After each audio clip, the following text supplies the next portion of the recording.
Welcome to episode 26 of Mind the Gap. I'm Michael Comyn, and thank you for being a firm follower and listener to our series. It's been great to be with you every week since last August. Well, we're going to continue our series, and today we're talking about two types of leader you'll meet in every workplace. The gatekeeper, who resists change and shuts down ideas, and the champion, who clears the way for progress. The question is, how do you work with them? And when it's your turn to lead, which one will you become? Let's begin with a short story. The team gathers for their Monday morning meeting. Notebooks open, coffee cups half empty. Mark, a bright and ambitious project manager, takes a deep breath. Over the weekend, he refined a proposal that could streamline operations and save the company thousands. He's excited. He's ready. Thanks everyone for your time this morning. I've a great idea. I've been looking into ways we can improve workflow efficiency. If we automate part of our process, we could reduce turnaround time by at least 30%, and that will make a big difference. Mark, we've tried things like this before. It's too much risk. The way we do it now works fine. The energy shifts. Mark feels it. The unspoken rule. New ideas don't last long in Lisa's meetings. He's seen this before. Ideas don't die because they're bad. They die because Lisa, his boss, is uninterested in change. Actually, I think Mark's onto something. Let's break this down. What would it take to test this on a small scale? Lisa frowns. But Jacob isn't challenging her. He's inviting her in.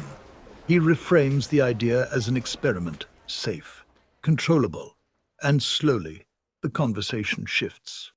This is the difference between a gatekeeper and a champion.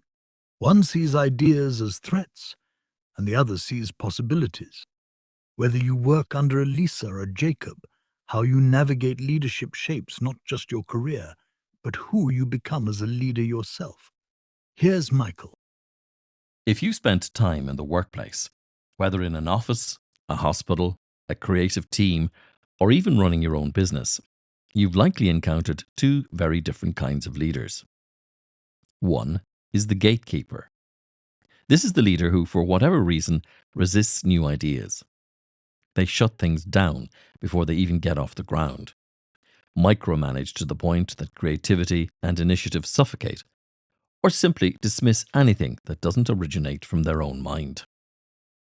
They act as sentinels of the status quo, often confusing control with leadership. And then there's the champion.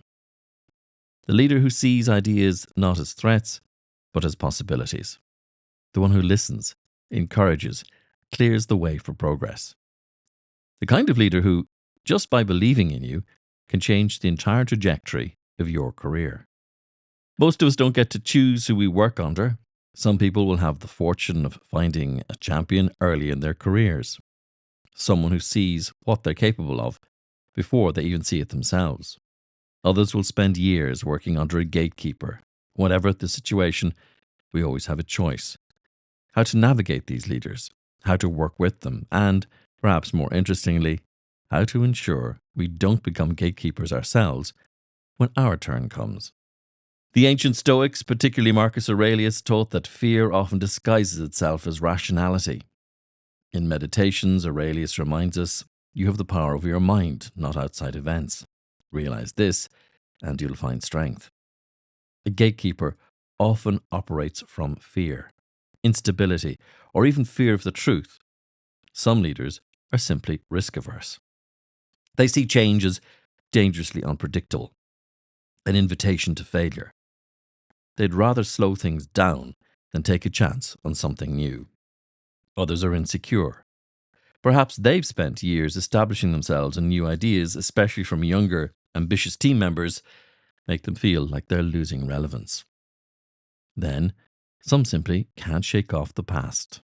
This is how we've always done it. Perhaps the phrase that's killed more innovation than any other in history. This echoes Daniel Kahneman's research on cognitive biases, particularly status quo bias, where individuals prefer things as they are, even when change could be beneficial. But Knowing why someone blocks an idea isn't enough. The real question is, how do you work with them? First, understand their fear.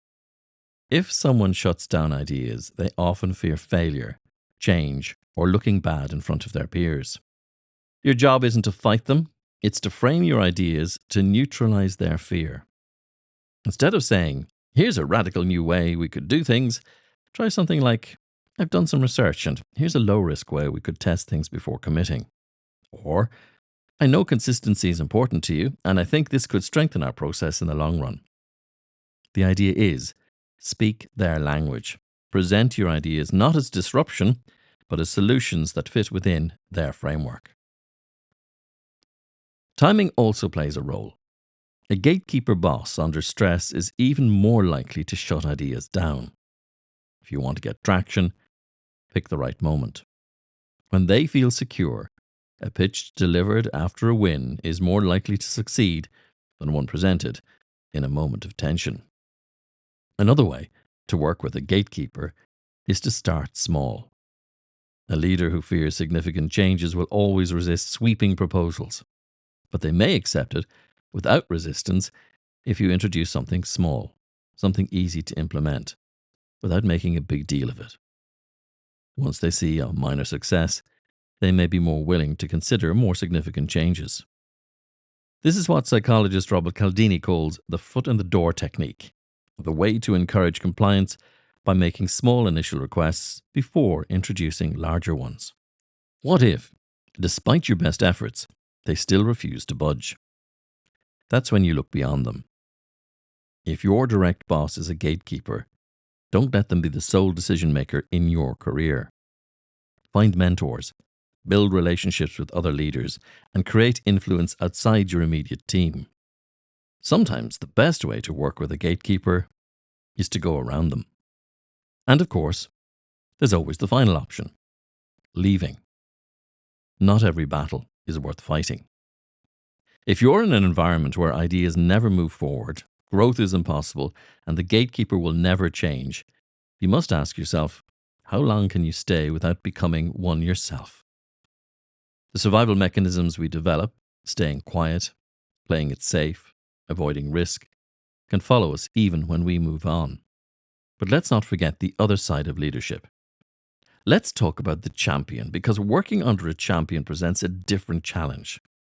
Not one of resistance, but of responsibility. A champion will open doors for you. They'll listen. They'll give you opportunities. And when that happens, the pressure isn't about getting past them. It's about proving them right. The most outstanding leaders don't just clear the way. They expect you to step up when the opportunity comes. If you're lucky enough to work for a champion, don't hesitate. If they give you a project, take it and run with it. If they back an idea, follow through. If they believe in you, don't waste that belief. However, another aspect of working with a champion is just as important. Great leaders don't micromanage. They give freedom. But that means they expect you to tell them when you need support. A gatekeeper will control you. A champion will expect you to self-manage. If you need guidance, ask for it. If you're struggling, say it. And perhaps the most important thing is to pay it forward. Take what you've learned and apply it to others. Support new ideas. Amplify good work. Be the person who lifts, not blocks. Because eventually, you'll be the one in the leadership seat. Leadership at its core is about choices. Do you control or empower? Do you resist or encourage? Do you block or build? The Stoic philosopher Epictetus reminds us, don't explain your philosophy, embody it. The leader you become is not determined by the leader you work under. It's determined by the choices you make.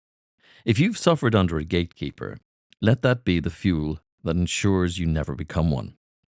If you've thrived under a champion, carry it forward and mind the gap. Leadership is a choice. Whether you work under a gatekeeper or a champion, you have the power to shape how you respond, how you grow, and ultimately, how you lead. We don't always get to choose our leaders, but we do get to choose the kind of leader we become. The question is, will you close doors or open them? If today's episode resonated with you, share it with someone navigating leadership challenges. And if you're enjoying Mind the Gap, don't forget to subscribe, leave a review, and join the conversation online. Thanks for listening. Until next time, mind the gap.